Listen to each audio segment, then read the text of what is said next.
everyone, I am student nurse Hannah Micaela, and for today I am going to demonstrate to you how to use the peak flow meter. But before that, I am going to define first what is peak flow meter.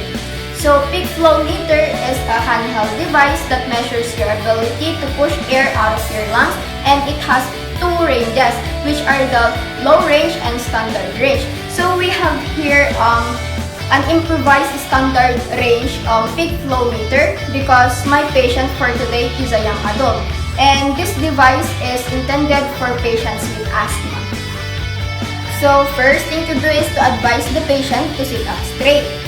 So sir, you have to position yourself appropriately by sitting up straight, and then you have to assess the patient's baseline knowledge of when and how to use the PEFR by simply asking the patient if this is his first time to use the PEFR device. So sir, is this your first time to use the PEFR? Yes, I am. So if yes, then demonstrate. So you have to slid the mouthpiece onto the base of the numbered scale of the device. And then you have to take a deep breath and then put the mouthpiece in your mouth and seal it firmly through your lips, and then blow out as hard as fast as you can. So like this.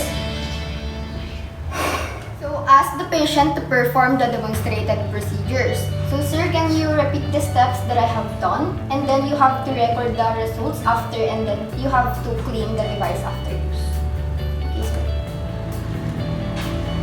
Sir, sleep the mouthpiece, and then take a deep breath first. The patient is at home. Ask the patient to record the result using the traffic light pattern, which are the colors green, yellow, and red. So for the green zone, if the result is in between 480 to 600 liters per minute, so this signals all clear and the asthma is in good control.